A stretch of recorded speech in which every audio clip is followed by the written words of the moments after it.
समय की कद्र। एक गांव में 3 लड़के रहते थे, राम, श्याम और राजू। तीनों के पिता काफी अमीर थे। तीनों का बचपन बहुत अच्छे तरह से गुजरा था।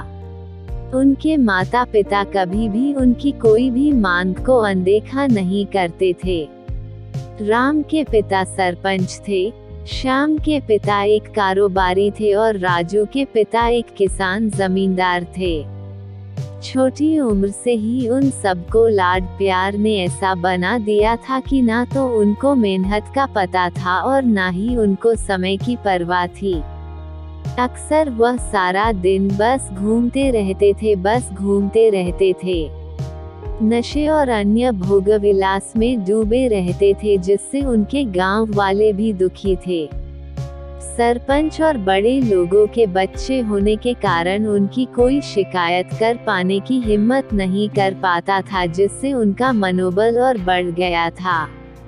एक दिन उनके गांव में बहुत तेज बारिश हुई, जिससे सब लोगों को नुकसान हुआ, जिसमें इन तीनों के पिता भी थे। लेकिन इतना कुछ होने के बाद भी उनके बेटों का वही हाल था। वो बस घूमते रहते, नशा करते, भोगविलास करते रहते थे। माँ बाप काफी चिंतित रहा करते थे। ये तीनों भले ही कितने गंदे थे, लेकिन इन तीनों के अंदर एक खास बात थी जिसकी पहचान किसी को नहीं थी और उनको खुद को भी पता नहीं था। राम एक बहुत अच्छा नेता प्रतिपक्ष था, क्योंकि अपने पिता के पास रहते हुए उसको इसका काफी ज्ञान हो गया था, क्योंकि उसके पिता सरपंच थे। श्याम भी इस तरह से बिजनेस की समझ रखता था, क्योंकि उसके पिता एक कारोबारी थे, और राजू खेती का काम जानता था, क्योंकि उसके पिता जमींदार थे। पर अपनी गलत कामों की वजह से उन सब ने अपने इन टैलेंट पर ध्यान ही नहीं दिया, जो कि उनकी सबसे बड़ी कमजोरी थी। इस तरह से इनकी बदमाशियों को देखकर इनके पिता उन्हें सीख देने को सोची। तीनों पिताओं ने आपस में बात करी और उसका एक हल निकाला। तीनों पिताओं ने अपना अपना काम अपने अपने बेटों को सौंप दिए, जिससे उनको समय की कदर का पता लग सके। तीनों के पिता ने एक वसीयत बनाई, जिसमें ये लिखा था कि 1 वर्ष के अंदर इन तीनों को 10 लाख रुपए कमा कर देने होंगे, जो बिना किसी गलत काम करके कमाए गए हो, और तीनों को अलग अलग स्थान पर रहना था। इन तीनों को 5-5 लाख रुपए भी दिए गए, ताकि उनको अपना काम स्टार्ट करने में दिक्कत ना हो। पहले तो सब खुश हो गए कि हम आज़ाद हो गए, हमको पैसे मिल गए, और ऐसा सोच करके इन्होंने फिर से काफ़ी समय मौज मस्ती करने में लगा दिया। इस तरह से 6 महीने बीत गए और इनका काफ़ी सारा नुकसान भी हुआ। फिर एक दिन अचानक उनको एहसास हुआ कि अगर हम शर्त हार गए तो हम अपनी अपनी जायदाद खो बैठेंगे। धीरे धीरे उनकी चिंता बढ़ने लगी। एक दिन वो इसी उधेड़ धुन में एक पार्क में बैठे थे और कुछ डिस्कस कर रहे थे कि उनको एक छोटी सी लड़की मिली। वो फूल बेच रही थी और साथ में पढ़ भी रही थी। तीनों लोग उस लड़की के पास में गए। तभी राम ने लड़की से बोला, बेटी आपकी उम्र क्या है? तो लड़की ने जवाब दिया कि मैं 12 साल की हूँ। अंकल। इतना सुनते ही राम ने आचार्य से पूछा कि आप इतने छोटे होकर के खेल नहीं रहे हो? इस पर लड़की ने जवाब दिया कि मेरे पापा अब इस दुनिया में नहीं है और माता बीमार रहती है, इसलिए मैं ये काम करती हूँ। ये सुनकर राम ने अपना पर्स निकाला। उसके पास जो भी पैसे बचे थे वो उस लड़की को देने लगा। उसके बाद लड़की ने बोला, अंकल आप भी फूल ले लो, मुझे बहुत खुशी होगी, क्योंकि मैं अगर आपसे फ्री में पैसे ले लूँगी तो फिर मेरा पढ़ाई में मन नहीं लगेगा, मैं कामचोर बन जाऊँगी, क्योंकि यही समय है जिस समय मैं अपना भविष्य लिख सकती हूँ। राम ने उस लड़की से सारे फूल ले लिए और तीनों घर लौट आए। उस फूल वाली लड़की का उन तीनों लड़कों पर बहुत गहरा प्रभाव पड़ा। रात भर उन तीनों ने उस बच्ची के बारे में सोचते रहे और उन्हें एहसास हुआ कि वो तीनों कितने गलत थे।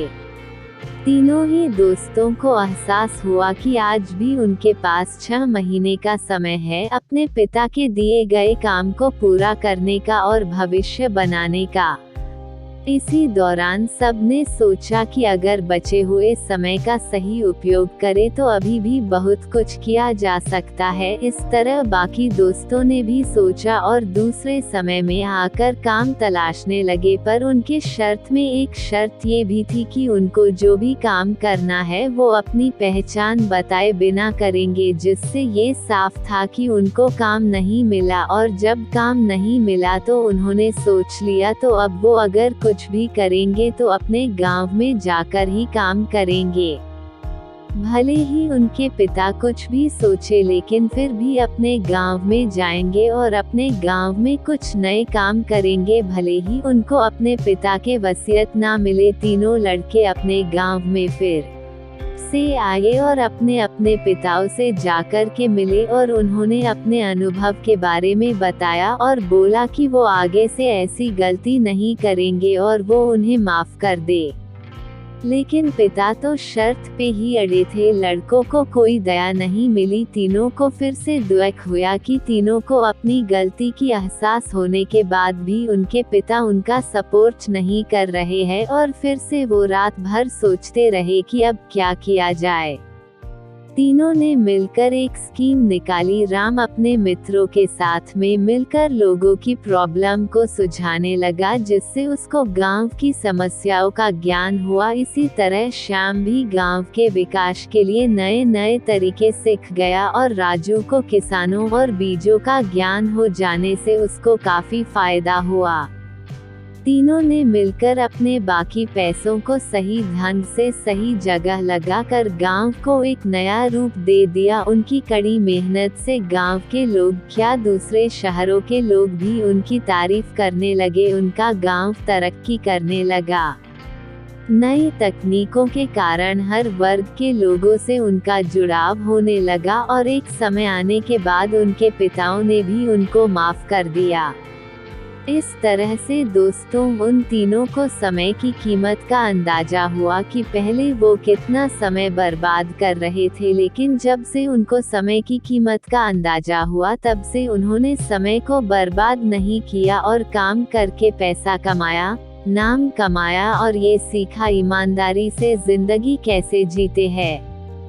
दोस्तों कुल मिलाकर कहने का मतलब यही है कि आप सभी समय को बर्बाद ना करें। अगर ये समय आपके हाथ से निकल गया तो कुछ नहीं कर सकते हैं, और हाँ, समय के पास इतना समय नहीं है कि वो आपको दोबारा समय दे।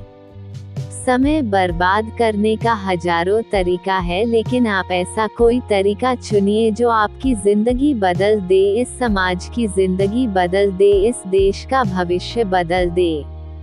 मुझे उम्मीद है कि ये स्टोरी आपको अच्छी लगी होगी। दोस्तों, प्रमोद वॉइस को इतना सपोर्ट करने के लिए बहुत धन्यवाद। अपना ख्याल रखिए, जिंदगी में आगे बढ़िए और अपनी कड़ी मेहनत से देश में खुद के नाम के साथ साथ दुनिया में भी देश का नाम कीजिए।